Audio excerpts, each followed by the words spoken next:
Deleon Talk with myself, Raven Paris. So today we have the boss, Mr. BBC, Mr. Jamal Smith. Hi. Hi! Are you kidding? Hi, guys. So, I'm here. are you a fan of Deleon? Have you tried it before? Yo, come on, stop. You know this is my favorite. This your thing? This your is thing? my favorite. Okay, Hold on. okay. I gotta smell. Jesus. So why is Deleon your favorite? Like, so Okay. I'm not just like putting it on people. I want him to tell you why this is the best thing. Honestly, when you told me you was a Deleon doll, I flipped out. Like, I've been, first of all, I'm huge on supporting black. So that's my number one thing. So, like, you know, and then number two, I'm a huge Diddy fan. I've been a fan of Bad Boy for a long time. So I at least gave it a chance. Thanks. I love the marketing. I love how the And he bottle did so was good with designed. Ciroc. So it was like, how Right. can you not trust? But I'm not a Deleon, vodka you know? fan, though. I'm not a vodka fan. So, like, I was like, yo, I'm going to try this. Yeah. I had some bread. At first, it was like $65, and I wasn't trying to do it. But I found a liquor store, and I caught the bottle for $40. And it's smooth. Yep. It creeps up on you.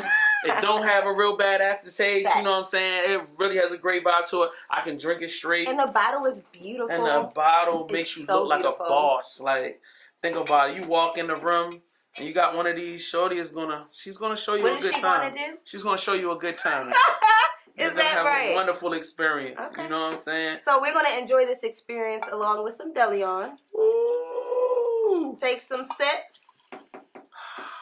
Boy, I'm telling you right now. Wait, you can't take a sip without me. Okay, my bad. All right. I told you So this we is my gotta take favorite. a shot first to All get right. it going. That's what's up. Deleon is all about taking things to the next level, so we're gonna take this interview to the next level. You know? Awesome. Take my shirt off now. Oh, Ah. we gotta wait. We gotta wait. All right, cool. We're gonna wait. We're gonna wait. Mm. Yeah, you definitely don't have to have a chaser. Mm. It's pretty cool. Oh, I'm sorry. I'm gonna wait. No, you good. I You ain't gonna good. drink the whole thing now because we'll sit here and go through this whole bottle. We just may. By the time you come back, it may be gone. But Word. normally you're a person behind the mic. You're normally a person doing the interview, and now you're getting interviewed. How does that make you feel? Facts. Weird. I'm not, yo, honestly, like I chose radio because it was a great way to have a conversation Right. and not be on camera. So like, and it's more personal to me. It's like you guys sitting across from each other and you just chopping up and you just forget about the people at That's home. outside. Yeah. You know what I mean? And you just have a convo. So that's definitely been a huge thing for me.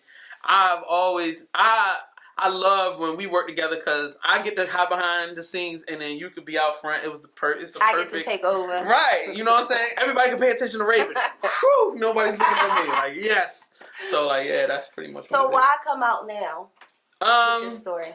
Because you big time now. So, like, you know, Oh, is that now that right? you on and you lit out here, you doing your thing. But nah, not just that. But you know what? In the process of the station evolving and growing, I've met so many different artists who've needed help Yeah. or come to me for my expertise.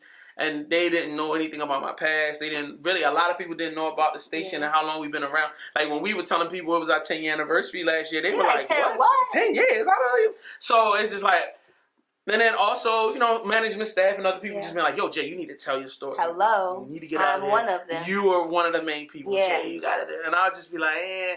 But in 2018, it's like, yo, I really You felt taking like. it to the next level. Facts. Okay. So, you know, and watching you guys grow and do your thing, I said, fine, well, let me go ahead and creep out here. I'll stick my head out with somebody that I'm comfortable with. I'm comfortable with you, and I like, you know, we've always had a great rapport, so if anybody I would talk to, I would feel most It's comfortable me. talking to you, of course. So you wasn't always behind the camera, behind the scenes. You was actually an artist yourself. Yeesh. Yes. Yes, All right. you was. So let's take it back to then. Like, how many years ago was that? 1997 is when I first started making. I was 6 years Producing. old. Thank you for that. yeah. I was in high school. I was Okay. a junior in high school. Okay. You know, me and some friends got together. I had a friend of mine. He was like rapping. He was like super serious about it. Yeah, are y'all still friends? No. Oh, so we're not gonna mention his name. Nah. Okay, all But right. it's cool. He's cool people. But you know. So anyway, we started making music together. I bought equipment. My brother bought equipment, and I started making beats. And my brother was in college in So Atlanta. y'all was making house music. We were Well, making music in the house. We were there you go. Music in the Okay, house. okay. Music in my bedroom. Okay. So my brother was in college in Atlanta, and I would send him music, and then he would be like, "Yo, Were you whack? like I can, huh? Where you at? Definitely whack. Okay. I was super whack. I thought I was Wu-Tang. So I was like, yo, I'm gonna make beats like RZA. We're gonna Okay. rap all of this crazy weird stuff. So anyway, long story shorter, you know, my brother passed the tape on to some friends. Okay. And he pretty much sold some of his friends that were starting a label, and they all got together and was like, look, they offered me a deal. They said, come to Atlanta. You know so what you I'm wasn't saying? that whack then? They offered me a production deal. I was better at making beats than I was rapping. Okay, and I could okay, write okay. songs really well. Okay. So they were like, look, we got 2 R&B guys, like make beats for them and write songs, and then we'll see what happens. So you was writing R&B. Yeah. And then I got some credits I can show you. I forgot, I never showed you some of that. But that's how I really started. And then my brother was encouraging me behind the scenes. He was like, look, like, don't just get caught up in doing this. Like, I want you to rap. You're good at rapping. And I didn't think so. But, you know, he kept pushing me. And I just started rapping. You know what I mean? And then, and along with that, you know, they needed help doing other stuff. And I was young. You know how, you mean, that's one thing I love about you guys and being around y'all. Y'all remind me of when I was 20, 21, 22, 23. It's just like, yo, you want to be involved in everything. So, like, we used to have meetings. And in the meetings, they'd be like, yo, we need somebody that can go to the radio station. We don't know how to get on the radio. And I'd be like, I'll figure it out. You know what I'm saying? They'd be like, yo, we need to go. We got to get spins in the club. I'd be like, I'll go to the club. Because I'd be like, yo, you give me some money, I'm going to go. That's kind of like how you are now, though. Facts. You know what I mean? And that's pretty much how I built my experiences. So, you know, I ended up doing a solo album. I executive produced 4 albums. Now, mind you, all of this I'm doing while living in Atlanta. Okay, so you moved to Atlanta. Yeah, I moved to Atlanta. Did you graduate from high school first? Yeah. I definitely graduated high school. Actually, I did 2 years at Coppin. You know what I'm saying? First, and that was a huge point of contention. Like, my parents were beefing heavy with me because I dropped out of college, mailed all of my stuff, and moved to Atlanta. Okay. So, like, you know, and so I started off in Atlanta as a writer. Okay. Producing. Okay. So, like, I did 2 years in Coppin, you know what I'm saying? And then I got the deal, I moved. I started out writing and producing. And then as they just needed people to do stuff, I just volunteered for everything. How was the industry in Atlanta then? Because this is what, early 2000s at this point? Yeah, it's 2000. So how was the industry then? Was it Jermaine Dupri and them popping then? Definitely blossoming. Jermaine Dupri had, all right, so this is interesting because I ended up being around So Def around that time because a friend of mine that was like working with our label worked with So Def. Okay. So like they had Jagged Edge was working on his second album. Usher was on fire because he had 87. What is it? 87, 02 or something like that. So, I think it's like is it 02 or 09? Yeah, it was like I don't know, but it was it was that album. This was on fire. The Bratz, I think 3rd album came out and it was on fire. You know, and then Bow Wow was big. Ludacris was not on yet. He was on a radio. He was still working at Hot 97 in Atlanta at the time. Yeah. And the reason why I know that is because I actually met him before when I was trying to get one of our singles on the radio. Mm-hmm. And I went up there and he was in charge of dealing with the independent artists. Yeah. So like, you know, I played him one of our first singles and, you know, he gave me his opinion and told me I need to go back and fix this and fix that. And I always had mad respect for him for that, yo. He was very cool, you know what I mean? But very professional. So after that, you know, I ended up breaking away. That company dissolved. Okay. I ended up forming my own label. Still happens to be Vision Vibe Records. Mm-hmm. And Vision Vibe Records, as everybody knows, VVC Radio. This Vision Vibe is just all the same. I just kept the same Vision Vibe and just changed it for whatever I needed it to. But Vision Vibe Records is where I dropped my solo album. Okay. And then on my solo album, I promoted it in Baltimore. I dropped my solo album around the same time Boss Man dropped his first album. So wait, did you end up coming back home? Yep, for a short time period. I came back to Baltimore for about 3 or 4 years. I started my record label. Okay. And I partnered with my brother. Okay. Quasi Smith. Shout out to him. It's my brother. Like I was just like, why did I have to name him? But shout out to him. Shout out to Q.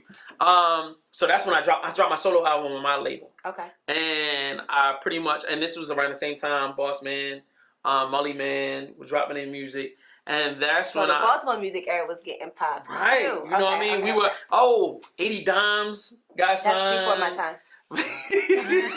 With the whoa now, with the old head say, party like it's my birthday, right? Okay. So like matter of fact, when that was hot, I was like a month or 2 from wrapping up the album, and I was in Houston with a friend of mine, you know what I'm saying? He like family, and we were recording music for my album in Houston, and we were in the club, and they were playing that song in Houston, and the dudes were going crazy over that record. So that probably made you feel good. Yeah, that's your hometown. That was the first time I'm in another state, and I'm hearing like Baltimore rap music, because I was in Atlanta and heard club music, you know what I mean? And they love, believe it or not, people love club music in Atlanta. I'm waiting for it to expire. Sorry, y'all. I know it's a part about about culture, but it's like, yeah. All right. Okay.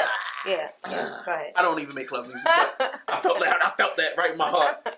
But you know, long story short, like, you know, we had a run with it, and I got invited to go back to Atlanta after the album was done to start on my second album. Mm-hmm. And you were solo. Or you was in a group. Wasn't you in a group? I was in a group in the beginning. Yeah. And then we disbanded quickly within like a year, but that was back in '98. Okay. So, but we put out one project. Okay. You know what I'm saying? Shout out to them. So at this point, you solo. Mm-hmm. Working on your second album. Working on the second album, and I moved back to Atlanta. And my brother, whom I was business partners with, Q. Correct. He goes to the Navy. So he kind of leaves me stranded, and I don't know what to do. He left you hanging. Facts. And then I ended up meeting a guy that some friends introduced me to because they were like, yo, you rapping, you need a DJ. So I met this guy, his name was Matt. Every artist need a DJ. Definitely. Okay. So I met Matthew Borland, a.k.a. Channel Lock. He's a cool guy, man. That's my dude, man. Like, we clicked immediately. Channel Lock. Yeah, DJ Channel Lock. It was, that's my dog. So we started linking on a regular recording. He was like helping me record. And I don't know, man. We were like trying to find a different way to get into the industry. We were like, yo, I don't want to do the same old stuff that everybody else is doing. So I was like, yo, why don't we like fake like we're doing a radio station or a radio show, and then we can backdoor ourselves, you know what I'm saying? We can find some management or some artists to connect with. And Matt was like, this is a crazy idea. I guess I've always been the insane one. He was just like, why would you? Okay, Jay, if that's what you want to do, like I'm with it. So this was the creation of BBC. That's how BBC Radio got created. So it was a platform for yourself. Right. To get your music to out get my music in the industry. Okay. But I didn't play my own music on my show. That was the weirdest thing ever. I'm like, yo, it's corny if I play my own record. Like, I gotta think it won't be real. Yeah, he did. He played all of his the music personality on the show. and on his radio, he played his music to break his music. Facts. But I'm hard-headed. So it was a smart idea. You just I didn't go all the way with it. I'm an idiot. Don't worry about it. Yeah, so it's all good. So one night, you know what I'm saying, we sat at the table, my dining room table, and I was staying with some friends. And I had my mixer and I had my recorder that I used to make my music with. Okay. And my homeboy, you know, Matt brought his turntables.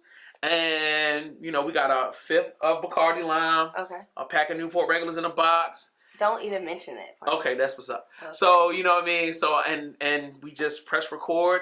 And I just talked and played records for an hour. Me and Matt going back and forth. So you recorded this, show because it's not a radio station at this point. You're just recording. I'm just recording. You're just recording. I literally just recorded. After you recorded this, where did you release it at? Because was computers even like popping then? Did you have a website? Like, how did you decide to create a radio station without? It's 2006, so 2005. Was it 2005, 2006? I can't remember. Or 2007. I can't. So yes, computers are popping. Okay. MySpace. MySpace was popping. MySpace was the spot at the time, all right? So I had like 6 MySpace pages, you know what I mean? So you was uploading the radio shows onto MySpace? Yes. So I think you were about to say no. I was about to say no, but it's kind of yes, kind of no. All right, so one of my best friends, you met him before, his name's Brandon. Yes. Tall, white dude, hair. So he built our first website. Okay, shout out to the white guy. Yeah, shout out to Brandon. Matt's white too, so that's messed up. It's totally racist, but it's all good. You know I love y'all. You know I love y'all. So he built the first website, and then we uploaded it to the website. Okay. And it was technically a podcast. Yes. You know, that's exactly what it's about. It was all pre-recorded, and we put it up. So I wasn't really focused on being popular. It was like, let me put this up so I can email artists and get them to call in, and I can talk to the managers and try to hook stuff up. But after the first episode, number one, I enjoyed the entire experience. Okay. I really loved it. Just talking about music and playing. I am not a big radio person, but I love B-side records and stuff like that. Okay. So I could play records that I really love. So I sent it out. I don't know how. I don't know why. But I sent it to some of my friends. Like, yo, check it out. Tell me what you think or whatever. And they went nuts over it. You know, a lot of my homeboys was just like, you know, we were all missing each other. And it was still, like, new. Right. Yeah. There was no FaceTime and all that back then. So, like, when you were out of town, you were out of town. Yeah. Like, you really didn't hear or talk to each other. And then, like, you know, it was still 9 o'clock, free after 9. So, you don't want to be talking. It's expensive back then. Yes, the phone game was crazy. It was too expensive. You had to wait. You had to wait. So, and then it's gay. You don't want to be on the phone with your homeboy after 10. That's just gay. You don't want to do that. So, so anyway, it was like really connecting. Okay. You know what I mean? So like we all felt like they were all hitting me like, yo, like it's like you never left town. Yeah, you know what I mean? like you're here. It's like, you know what I mean? So they were like, when you gonna do the next one? And I'm like, I hadn't thought about that part.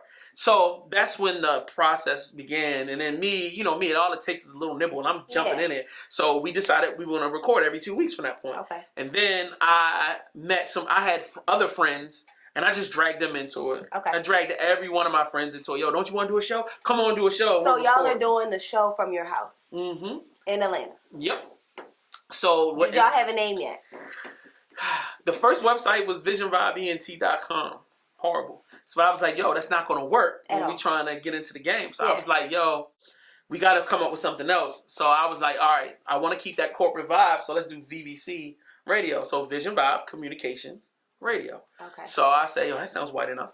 Let's do it. So we did that. So once we launched it off, then we made another website. And then at that point, we had 4 shows. Okay. So then, DJ Channel Lock, he did a show with nothing but like DJing underground music because he loves underground hip hop. Mm-hmm. So and then we had another show called Top 20 Takeover with a friend of mine whom I had met while I was rapping, and I serviced my record to him because he was working at another radio station in Atlanta. Okay. And we were actually working together at there was an internet provider called Earthlink. Okay. That was like AOL. Like you could like get the little CD, put it in your computer and get internet through them. Mm-hmm. And we both worked in the mailroom. I'm telling you, this is crazy. So he was working at a radio station. I was still rapping. And we had became friends. Okay. So I reached out to him through MySpace and said, yo, bro, I'm back in Atlanta. Like, yo, I'm doing a radio thing. Why don't you come help me out? He was like, I'm not doing radio anymore, but I want to come through. So anyway, I ended up linking up with him. And that's how we ended up forming the bond. And then I had another friend named Certified that he came in. So anyway, long story short, everything just starts evolving. We end up getting an office, me and my friend, and then we found a way to stream 24 hours. Okay. And once we did that, that's when things really started taking off. And if you haven't guessed... So how were y'all able, because I'm sure y'all were still working, y'all 9 to 5, so how were you able to have something stream 24 hours and you couldn't be on air 24 hours? So we had to find the programs that could automate the system so that I could upload the music and then the music would play. And then we had skits and commercials and that we pre-recorded. And then we would have the shows that we already played, replay on different days and times. So that's the way we went about it. Did you buy more equipment besides than what you just had, what you started out? At this point, what's your equipment? All right. So by that point, I bought new recorders. I bought another mixer, so we had a backup one. Okay. I only had 2 microphones in the beginning, but I ended up buying 6 total, which ended up being the worst idea ever. But you know what I'm saying? Because we would get really drunk, and then everybody's talking at the same time, and it would just be crazy. But more microphones. We actually ended up, now before Skype became something we could really use, I had a house phone. So we went and bought an office phone with a speaker, and then we put a mic on the speaker, and then we would just talk into it. That's how we would take phone calls. So so it could pick up. Yeah, so it would pick up. So my Dina Howard interview, my Capadonna interview, and all of these different celebrities I interviewed them, Yellow Wolf and just a lot of different artists. We interviewed, and I'm using a speakerphone. And we're talking, and it was just crazy. Started from the bottom, now you're here. Okay. So all it took was probably a month before I said, screw all this rap stuff. I enjoy doing it. I love doing this. I don't want to do nothing else. And they kept saying, come on, man, we got to get in the studio and record some music. I'll get to it. Yeah. We got to put this mixtape out. But I want to get this. And you never looked back? Nah, I never looked back. Never looked back. So how many years did you end up keeping BBC in Atlanta, and when did you end up moving it to Baltimore? So what ended up happening is I actually went all in, probably our 4th year in, meaning that I quit my day job and I was doing it full time, and we were making some money. What year is this? So we're talking 2009. Okay. So I graduated high school 2009, guys. Okay, turn up. There you go. Yeah, we taking things to the next level, okay? She leveled up. Spicy. So, 2009, I went full time. Okay. So, I'm getting advertising. At this point, we have 10 shows now. Are you here? Nope, I'm still You're in still Atlanta. in Atlanta. I'm still in Atlanta. Okay. We pretty much don't know what we're doing, and everything kind of falls apart. We lose the office, lose my apartment. We completely run out of cash. My homeboy is like completely depressed because he's lost everything. Yeah. And like we ended up, I don't know how he did it, but he finagled us like an apartment to where we got like half down on the deposit and the first month free. And I think we stayed there for like 2 months before we got kicked out. So at that point, in the hood? no, we were actually in a nice neighborhood. You know, white people ain't staying in no hood. No, Brandon ain't staying in no hood. Oh, you was with Brandon. Yeah, I was Brandon. We ain't staying in no good. hood. He ain't finna go with that. Me, I ain't care. You know what I mean? More hood rats. But anyway, nah, you edit that out. But at that point, that's when I was like, yo, I think it's time for me to make a move. You know, and I was like, it's time for me to go back home. And for most of the time, most of it was I just feel like I needed to take a step back. And like once I saw reprogram. Definitely. Right. So I came back. Long story shorter, like of course, linked up with Will when I first came. I don't know if you guys know Ill Will. He's like one of my partners. He's been here with me. You know, whatever. The light-skinned, smart guy, gets smarts with everybody. Definitely. That one. That's Will. Yeah. So and then funny enough, when we were doing the shows in Atlanta and doing live broadcasts, he would be in the chat room. He'd be tuned in and like. I went to high school together. Yeah, because we went to high school together. So like I discovered Facebook late. So like once I got on Facebook.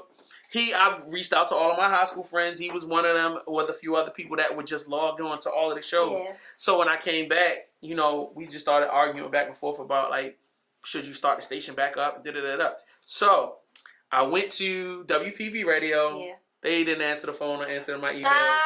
Shout out to Frank Shout Johnson. out to Frank. I still love you, my G. There was a young lady in South Baltimore named Emotion, and she had a radio station called Deep Flow Radio. I had a meeting with her, and she quoted me numbers so high that I was like, bro, I would never be able to do anything. I wouldn't last a week. So I was like, all right, well, I can't work with her. And I tried to find some other people that I could work with, and I couldn't find. Because the only thing I was going to do, I was just going to take Aries Lounge and just do Aries Lounge as just a show. I wasn't even worried about doing BBC Radio. So once I got back to Baltimore, and this is like 2011, that's when, you know, me and Will linked back up, and then we started, you know, doing the shows live. You know what I mean? Doing the shows live, but out of like different houses. So like I didn't have a car when I came back. So Will would pick me up and take me to wherever we had to broadcast from and then bring me back. The show started at 9. It ended at midnight. So this dude on a weeknight. Y'all kind of kept that format. Definitely. For years, many years we kept that format. So, you know, that was until we got our own office. Then what made you want to take that step to now I'm going to create an actual real radio station?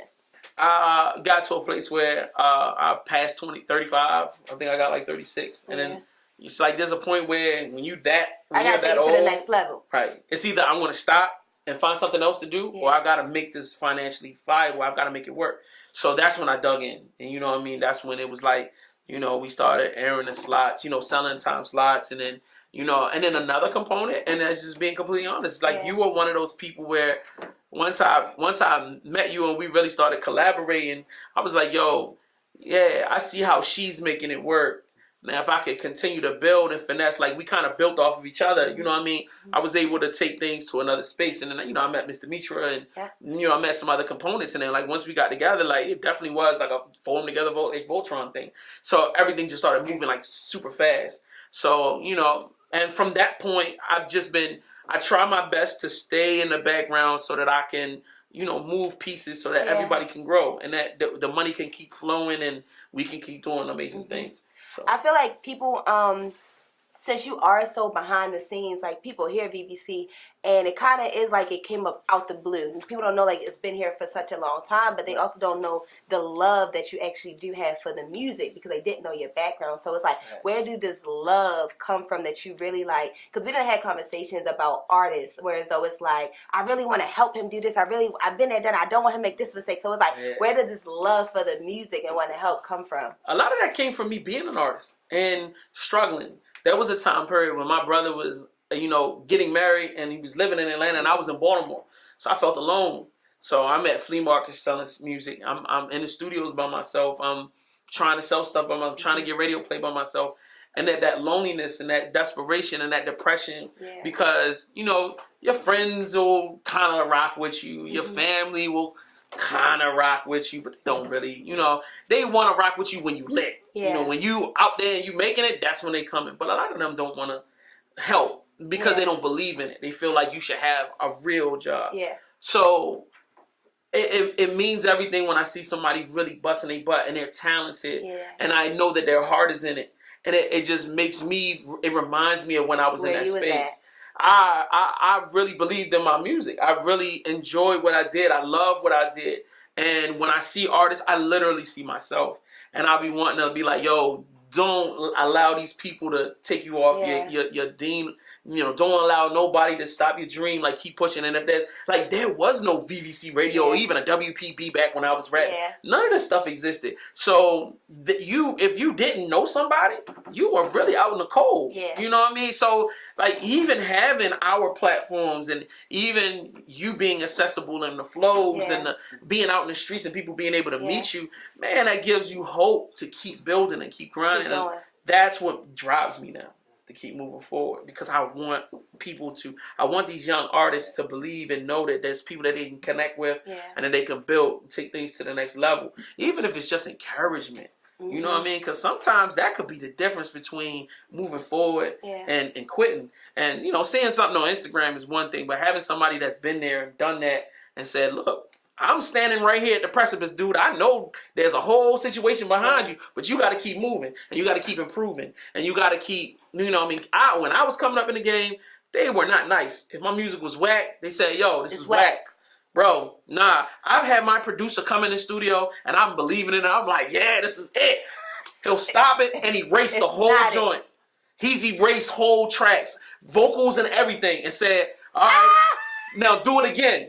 And walk out the studio, and I'm sitting there like, about to kill this mother, serious stuff like that. You know what I mean? But at the time, I was in my feelings. But the reality is, it's like, yo, his point is, if you're that good, then you can do it again. And like, that's the thing that forces you to get better. It forces you to get more serious. That helps you to remember what you're doing. That's why I know a lot of people like, yo, I gotta be high when I record. I be like, bro, being a professional, it's all about being able to create at any time, any place. Yeah. You know what I mean? And a lot of times I'm like, yo, I love getting drunk like the next person. But I mean, at the same time, like, there are times when I gotta step back and I gotta focus. Yeah. It's about that business. You know what I mean? We gotta be in here and we've gotta collaborate. We need to network. We've gotta, we gotta put stuff on paper. We've gotta come up with great ideas and stuff like that. So like, those are the huge things. So what do you think? Well, I know for one, what separates the VVC from the WPBs or the other internet radio stations is the love for the music. But why do you think it took over 10 years for Baltimore to actually get to know who you are or who VVC is? Like, the importance of the station that you've put together. Right. What do you think is missing? I don't feel like that has been an issue. I honestly feel like we have done a better job of putting ourselves out there. Okay. And we've partnered with great people like you and other individuals, even like Rennie G and all these other wonderful businesses. Right. You know what I mean? And we've kind of partnered with you guys, and you guys help push us out there. So we might have been doing this for 10 years, but you got to think, most of our listeners were in California and Atlanta and, overseas. Yeah. So and it was a different, a different era of people. Right. From us. And most of my listeners are older, you know what I mean? And so they're not running out in the streets talking about BBC, you know what I mean? And we weren't doing as many events. So, the last couple of years, we've with the help of you guys, we've been able to penetrate a younger market. Yeah. We've been able to do a lot more events. We've been able to, bring in celebrities. We've been able to do a lot of phenomenal things that have opened us up to a whole new, group of people. So our presence is now known. That's the reason why Baltimore has always supported me. Okay. Baltimore has always supported the radio station. I sold 2,000 CDs in Baltimore City. You know what I'm saying? 2,000 albums. When I was an artist, $10 a piece at the flea market. I remember because I had a table at the flea market every weekend. Kids used to come, buy the CD, come back and be like, I need another one. I want another one, because I had multiple albums, I had multiple projects.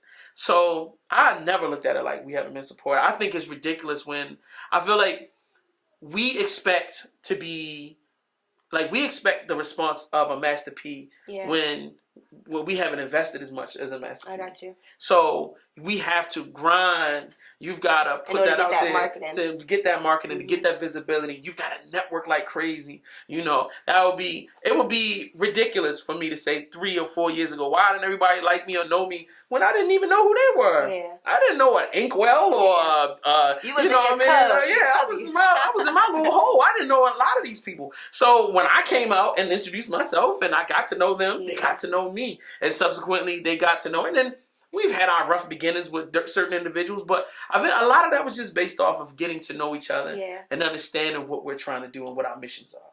So, you know, that's where we are now. And that's the blessing of just being able to partner with great people, you know, and then learning, having you guys around and the Fames and the Looks by Loys and the G's and this person, all these people help me learn. I have to learn.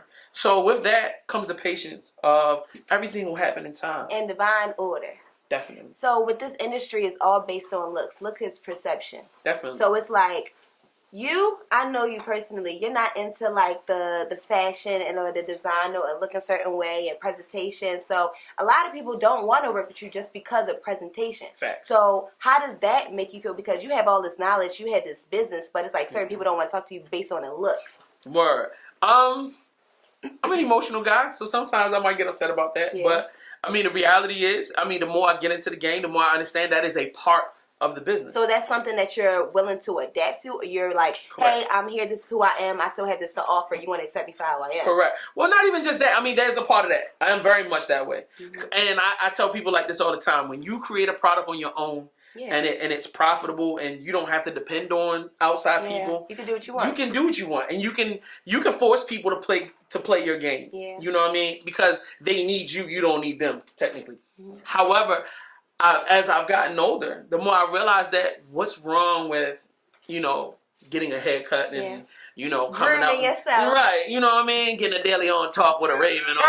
You know what I'm saying? Like, it's nothing wrong with that. You know, I think it's an issue of coming out of my comfort zone.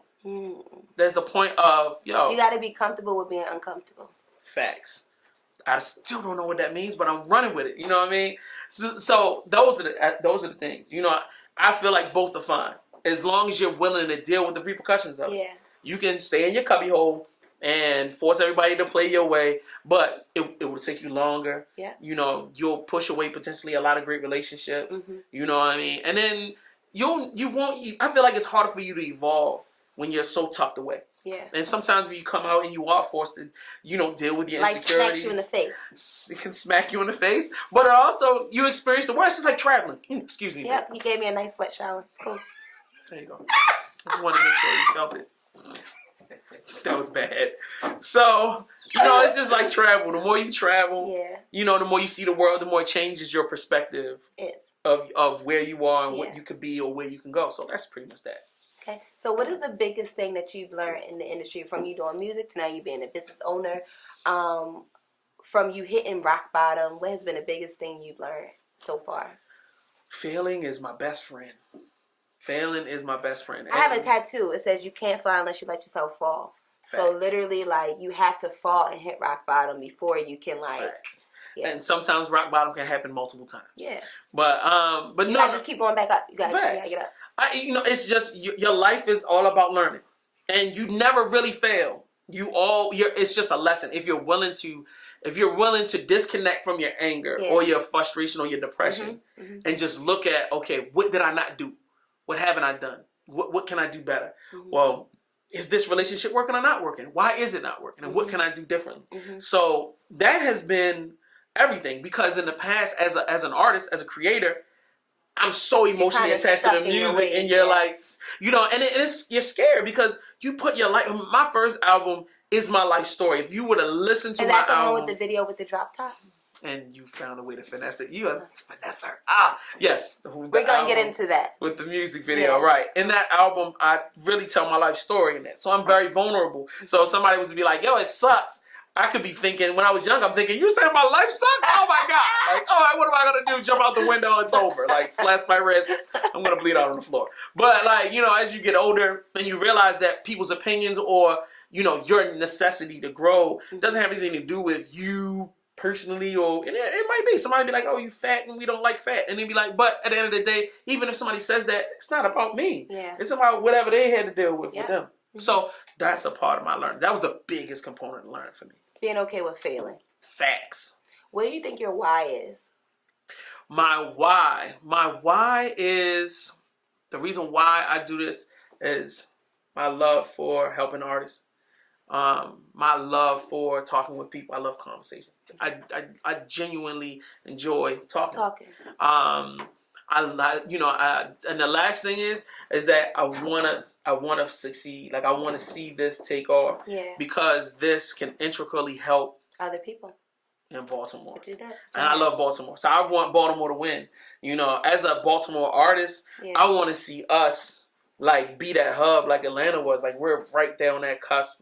You know what I mean? We got water and yachts and boats. So why can't we be big time? Like, you know what I'm saying? We got beautiful everything around here. We got an aquarium and bad chicks. We got bad women all over the city. So come on, let's dress them up and put them on TV and do our own thing. Like, that's what I want. You know what I mean? That's it. But honestly, that is my why, and I won't stop. That's the reason why I can live anywhere I want to. My brother wants me to move to San Diego. I got family in Houston. They want me to be there, but I love Baltimore. Go ahead. So Deleon is all about taking your lifestyle to the next level. So how do you plan on taking your business, BBC, Jamal Smith? How do you plan on taking yourself and everything you're we're doing? Everything you're with to the next level. Well, the first thing we did is put fur on the walls in the studio. So that's the next level. Okay. That was one. What? That's number one. Number two, actually, we've in the company, I've now instituted training classes. So like every 2 weeks, we've been sitting down with all of our shows, and I'm pretty much transferring all of my knowledge that I've gotten over the last decade into each one of them. So we're talking about show production. We're talking about the last class was breaking down each individual job on a radio show. I be peeping in the group and y'all be like, yeah, this was really good. Yeah, good. Word. So it seemed to be impactful. It's definitely been impactful. Even we had a whole class on marketing. So like just showing them how they could find different ways to find their why and then how to use that why to market their brands. We have one coming up next weekend where we're going to be talking about social media development, how to market yourself on social media. So that's internally, taking our shows and the people working in them and show them how to be more successful in building their brands and building their shows and being more professional at creating greater content. I want great content. We've been doing a good job, but I want great, outside of that, we've got good is the new average now. Shout out to Quick.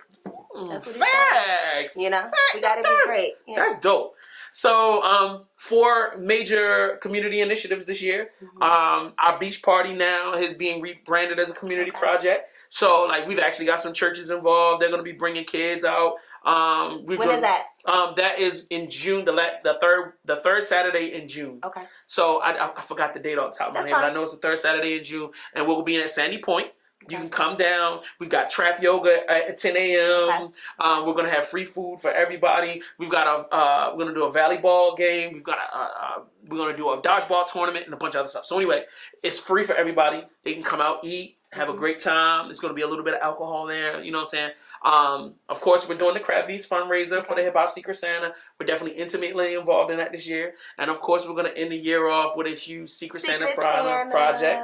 Of course. That was beautiful. It was definitely a great time, and you were there. Thank you so much for your help. And this year, I think last year, we serviced 156 kids, and my goal is to service 300 children this year. Wow. So that's where we're going to do. And then on a personal level, just continue to teach. That's the thing. Taking my knowledge and pushing it in. And I've been on my diet game. So, you know what I mean? I've kept the 30 pounds off. Now I'm trying to get more. Okay. So I'm doing that. And, What about dating?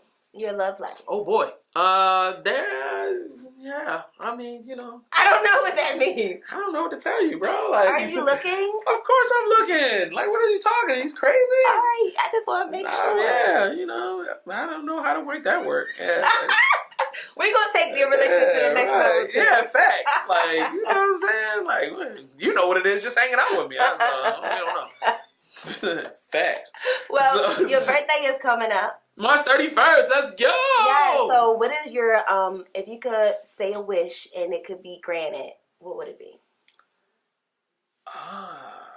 That me and all of my friends could stay successful, keep rising and being more successful. To me, honestly, that's the biggest thing. All right. Well, let's cheers to that. Ooh. Daily Hog. Sweet Mother Jesus. Did you just swallow that whole thing? Hell yeah. You're brave. Want me to take that? Take that off your hands? No, I can get it. It's over. You still recording? So we got an exclusive, right? Our guy, Jamal, you came up with the top off before featuring Beyonce. Okay? Okay. So make sure y'all stay tuned. Y'all keep it live. We about to drop this exclusive. What was it called? Forgot the name of it. Vision Roll. It's called Vision Roll. And it's JS1, the supplier, and the song is Vision Roll. Keep it live. Check it out.